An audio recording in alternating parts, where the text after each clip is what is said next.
आज का युग विज्ञान प्रधान है तथा जब तक किसी बात की पुष्टि विज्ञान के द्वारा नहीं हो पाती तब तक मनुष्य ऐसे प्रतिपादनों को मानने को तैयार नहीं होते। हालांकि अध्यात्म और विज्ञान दोनों के कार्यक्षेत्र अलग अलग हैं तथा तुलना में विज्ञान अभी बहुत छोटा है। बच्चे कहते रहे अध्यात्म क्षेत्र आत्मा है जो दिव्य यानी कि सूक्ष्म है। भगवान यानी कि शक्ति भी सूक्ष्म है। सूक्ष्म के अध्ययन के लिए तत्वज्ञानियों की सूक्ष्म दृष्टि ही समर्थ हो सकती है, न कि भौतिक दृष्टि। अर्जुन ने भगवान श्री कृष्ण को अपना दिव्य रूप दिखलाने की प्रार्थना की। भगवान ने दिव्य रूप दिखलाया किंतु वह नहीं देख सके। पश्य में पार्थ रूपाणि शतश अथ सहस्रश नाना विधानि दिव्यानि नाना वर्णा कीर्तिनी च।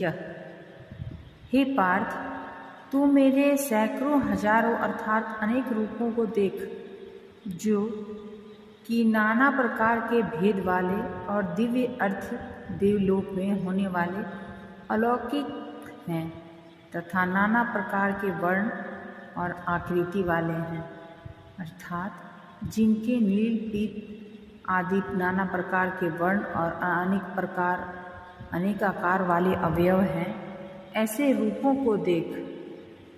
और पश्यादित्यान्व शून्य रुद्रान शिवनो मरुतस्या बहून दृष्टिपूर्वाणि पश्चाचर्याणि भारत। हे भारत, तू 12 आदित्यों को, 8 वसुओं को, 11 रुद्रों को और दोनों अश्विनी कुमारों को और 49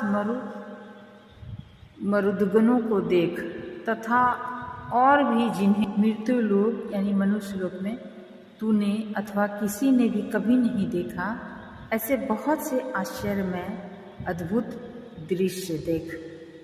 इस प्रकार भगवान ने श्रीमद् भागवत गीता के 11वें अध्याय के श्लोक 5, 6, 7 में 4 बार पश्य पद का प्रयोग कर अर्जुन को उनका दिव्य रूप देखने की आज्ञा दी, किंतु वह कुछ नहीं देख सके। इस पर भगवान श्री कृष्ण ने अर्जुन को दिव्य चक्षु प्रदान किए और देखने की आज्ञा दी, जैसा कि निम्न श्लोक से प्रकट होता है। न तु मां शक्यसे द्रष्टुमने न स्वचक्षुषा दिव्यम ददामि ते चक्षु पश्य मे योगे मैश्वरम। तू मुझे विश्वरूपधारी परमेश्वर को इन प्राकृतिक नेत्रों से नहीं देख सकेगा। जिन दिव्य नेत्रों द्वारा तू मुझे देख सकेगा वे दिव्य नेत्र मैं तुझे देता हूँ। उनके द्वारा तू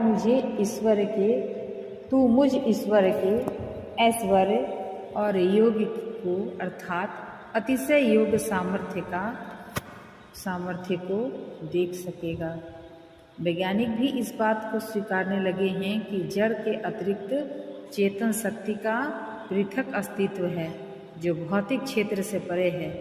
इस शक्ति की खोज करने के लिए विज्ञान भी अपना कार्य क्षेत्र बदल रहा है। प्रसिद्ध वैज्ञानिक अलिवर लॉज का कहना है कि मुझे विश्वास है कि अब वह समय निकट आ गया है जबकि विज्ञान को नए क्षेत्र में प्रवेश करना होगा। विज्ञान अब भौतिक जगत तक ही सीमित नहीं रहेगा। चेतना जगत भी अब वैज्ञानिक प्रयोग परीक्षण का महत्वपूर्ण क्षेत्र बन गया है। 20वीं शताब्दी के महान वैज्ञानिक अल्बर्ट आइंस्टीन की भी मान्यता इसी प्रकार की रही है। मैं ईश्वर को मानता हूँ। इस अविज्ञात सृष्टि के अद्भुत रहस्यों में ईश्वरीय शक्ति ही परिलक्षित होती है। ये आइंस्टीन का विचार था।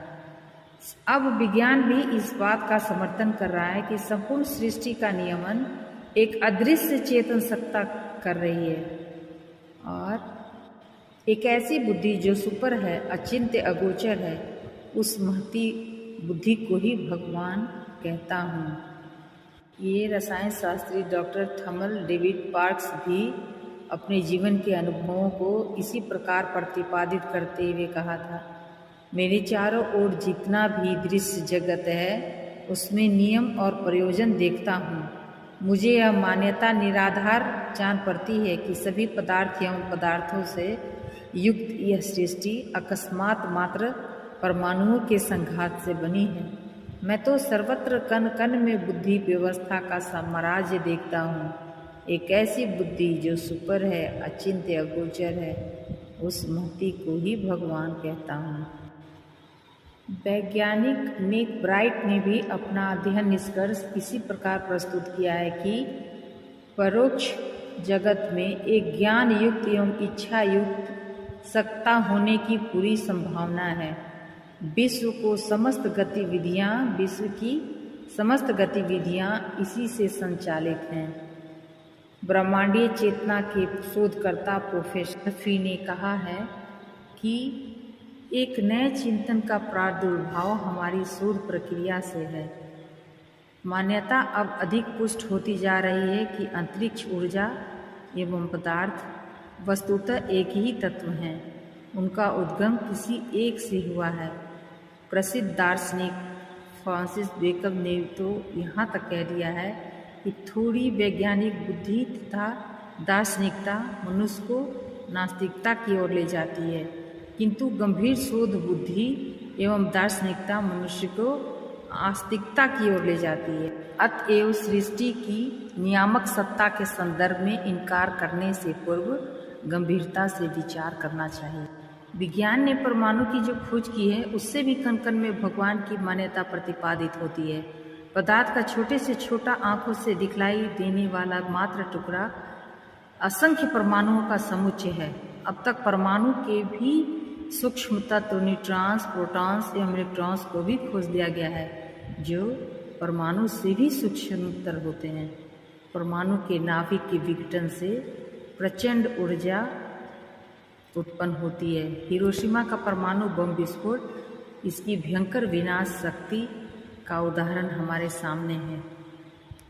कुछ समय पूर्व से विज्ञान यह भी मानने लगा है कि प्रत्येक पदार्थ का एक प्रति पदार्थ भी होता है, जो प्रति छाया रूप में सूक्ष्म संसार में रहता है। जैसे परमाणु के न्यूट्रॉन्स, प्रोटॉन्स एवं इलेक्ट्रॉन्स होते हैं, उसी प्रकार प्रति पदार्थ के परमाणु के भी एंटी न्यूट्रॉन्स, एंटी प्रोटॉन्स तथा एंटी इलेक्ट्रॉन्स होते हैं। इससे इतना अवश्य स्पष्ट होता है कि यह शक्ति इतनी अनंत एवं गतिशील है कि उसका अनुमान लगाना साधारण व्यक्ति के लिए संभव नहीं तथा उसे सर्वव्यापी मानकर नतमस्तक होने में ही संतोष होता है। संत तुलसीदास जी उस शक्ति का वर्णन इस तरह करते हैं, जय भगवंत अनंत अनामय, अनय अनेक एक करुणामय।